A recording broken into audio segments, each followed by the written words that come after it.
bendiga, querida audiencia. Últimamente he observado que ahora por el COVID pareciera que de repente todos son cristianos en el pueblo y creen en Dios.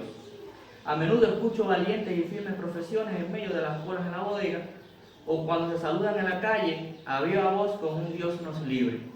Lo curioso del caso es que los más devotos ahora son personas que jamás han visitado tan siquiera la iglesia. Algunos hermanos hasta se entusiasman con esto, escuchando por la televisión profesiones de presidentes. Quisiera reír, pero en realidad me abate el corazón porque sé que la mayoría son falsas profesiones de una fe superficial. Me duele porque no les salva. Hago un llamado a la conciencia. Dios conoce los corazones y para esto tiene un ojo clínico, como dijera el guajiro, que pesa bien al animal a simple vista. Así Dios pesa los corazones y la fe de cada cual. Les invito a que abran sus Biblias en el Evangelio de Juan, capítulo 2, versos del 23 al 25, los cuales estaremos trabajando bajo el título Ojo Clínico. Leemos allí: estando en Jerusalén, en la fiesta de la Pascua, muchos creyeron en su nombre, viendo las señales que hacía. Pero Jesús mismo no se fiaba de ellos, porque conocía a todos. Y no tenía necesidad de que nadie le diese testimonio del hombre, pues él sabía lo que había en el hombre. Les invito a orar. Bendito Dios, rogamos que en esta hora tú estés tomando el control de estos minutos en que es expuesta tu palabra, para que, Señor, sea expuesta a través de mi vida con claridad y que las personas puedan escuchar tu voz y puedan, Señor, ser edificados para bendición de sus vidas. Ruego, Señor, la asistencia de tu Santo Espíritu y damos gracias en el nombre de Jesús. Amén. Muy bien. Estos versos que concluyen el capítulo 2 sirven de antesala al próximo capítulo, donde el relato de Jesús con Nicodemo ilustra su punto. En ellos, Juan declara la omnisciencia de Cristo en función del reconocimiento de la fe salvadora.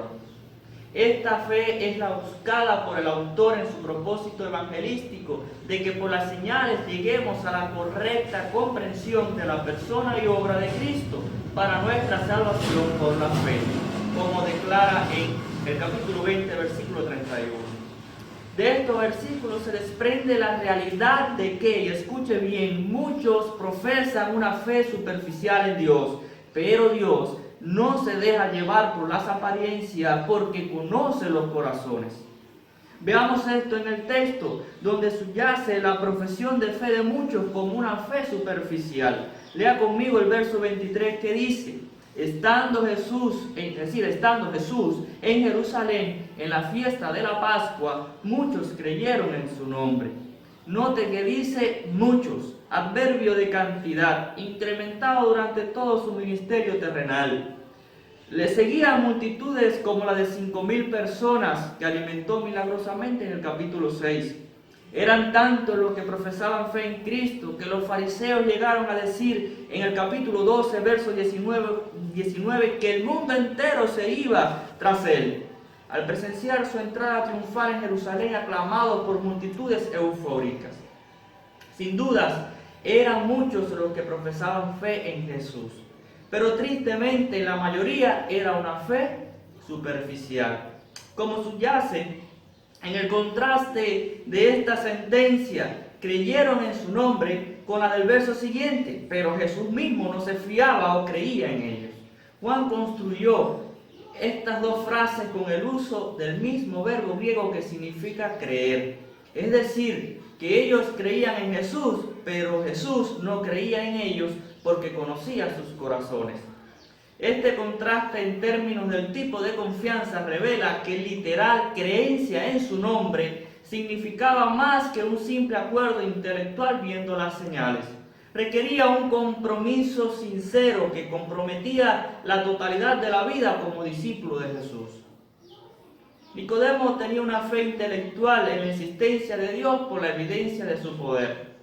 pero necesitaba entregar su corazón a Cristo en una conversión de vida, arrepentido de autojusticia en las obras y confiando en Jesús para perdón y salvación. Véalo en el capítulo 3, versos 2 y del 14 al 21. La multitud alimentada milagrosamente tenía una fe oportunista basada solo en el beneficio terrenal, pero ignoraban la salvación eterna que les ofrecía Cristo, lo cual era mucho mejor. Capítulo 6, versos 26 y 27. Ambos se perdían el verdadero significado espiritual de la persona y obra de Cristo. Martín Lutero se refería a esta fe superficial como una fe de leche, que según Santiago es vana y no salva. Santiago 2:19. La verdadera naturaleza de la fe salvadora involucra al corazón y no se queda en el intelecto o pasiones terrenales, sino en una conversión de vida en arrepentimiento y sola fe en Cristo para salvación. Hermano y amigo que me escuchas, de nada te vale una fe superficial para sobrevivir el COVID-19 con sus problemas económicos y sociales si no te comprometes en realidad con Cristo.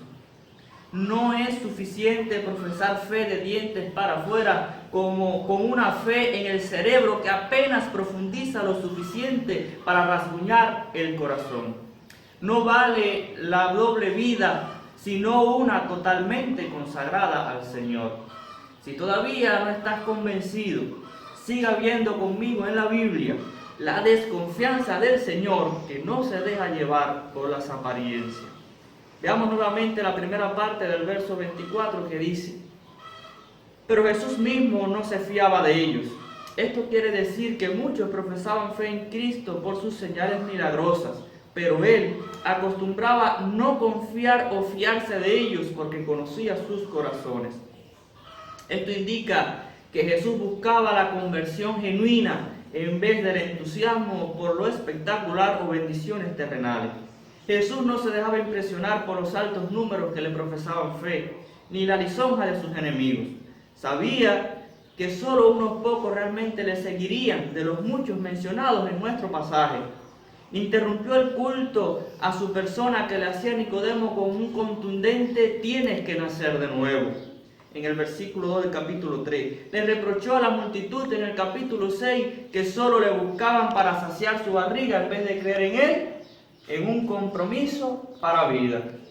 Sus palabras fueron catalogadas por sus discípulos como duras al ver que la gente se le iba, pero fueron desafiados por Jesús a irse también. Capítulo 6, versos del 26 al 27, 60 y del 66 al 67. Puede verlo allí. En medio de la euforia de la multitud en su entrada triunfal en Jerusalén, Jesús llora por la incredulidad y destrucción de esa ciudad. Lucas 19, 41 al 42. La Biblia dice en Gálatas 6, 7: no os engañéis, Dios no puede ser burlado, pues todo lo que el hombre sembrare, eso también segará. Jesús enseñó que el árbol se conoce por sus frutos, pero aun cuando haya gran similitud de profesión externa, Él puede distinguir entre aquellos que realmente le creen y le siguen y aquellos que solo lo aparentan. Así distingue a sus ovejas entre lobos y el buen trigo entre cizaña. Reconoce a la fe salvadora entre profesiones superficiales. Nosotros podemos ser engañados por otros y nosotros mismos, pero no podemos engañar a Dios. Hay un dicho que dice que si luces, vuelas y actúas como ave, seguramente eres ave. Pero Jesús aún distingue entre la misma especie distinciones similares. Estimado hermano y amigo, lo importante no es la apariencia de fe en Dios, sino el que sea realmente cristiano. Poco me entusiasma escuchar tantas profesiones de fe hoy en el pueblo a causa del COVID por personas que nunca han asistido tan siquiera a la iglesia a dar gracias a Dios y aprender su palabra. Realmente estoy interesado en la salvación de las almas, lo cual solo ocurre cuando hay una fe salvadora. No un mero reconocimiento intelectual de que Dios existe y es el único que nos puede librar del COVID, sino una conversión sincera a Cristo, lo que se requiere para el bien.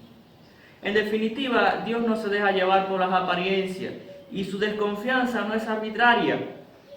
Hay más en el texto que revela la razón de la desconfianza del Señor porque conoce a la humanidad.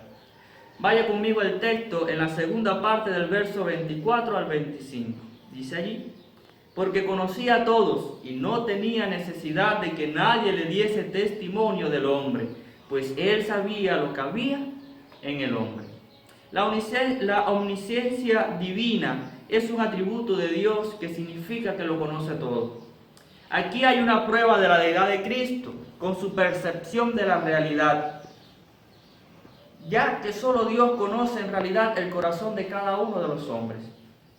Jesús había demostrado su lectura del corazón catalogando a Natanael cuando le vio por primera vez como íntegro y poniéndole a Pedro su sobrenombre porque le haría una roca. Juan capítulo 1, versículos 41 y el 47. Incluso podía escuchar los pensamientos como cuando fue acusado en el corazón de los fariseos como blasfemos porque perdonaba pecados.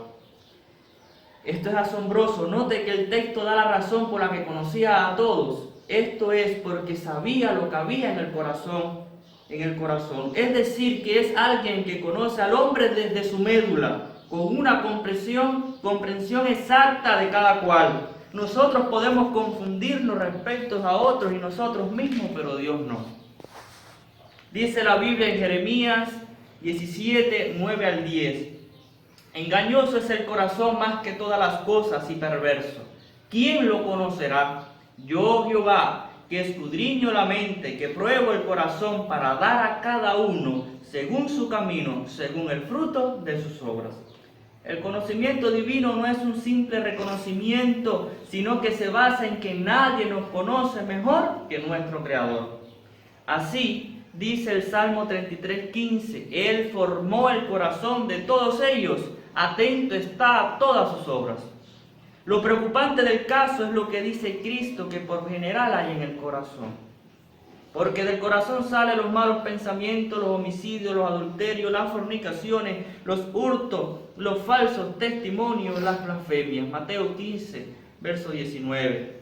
Esto en reproche de falsas profesiones, pero tan terrible que cataloga a la humanidad como mala en Mateo 7:11. Como está escrito, no hay justo ni aún uno. Romanos 3:10. Los teólogos a menudo definen la condición humana con la sentencia de corrupción total. Esto no significa que el hombre es todo lo malo que pudiera ser, sino que está corrompido en todas las facultades del alma. Incluso cuando se haga algún bien, este aparece con motivaciones mezcladas que cuando no proceden de fe y agradecimiento a Dios, constituye pecado. Isaías 64:6, Romanos 14:23. Desde nuestra perspectiva podemos parecer buenas personas, comparándonos con otros que creemos peores. Pero la comparación no es entre lo bueno y lo malo, sino entre lo malo y lo peor, como la distinción entre serpientes más pequeñas entre otras víboras más grandes. Con todo, la gracia de Dios es revelada en su amor, a pesar de nuestra maldad, para que arrepentidos confiemos en Cristo para salvación, quien murió por nuestros pecados, para que participemos de su resurrección. Juan 3:16. Este estado caído que no puede producir el bien espiritual necesita de la transformación del corazón que obra el Espíritu para arrepentimiento y fe.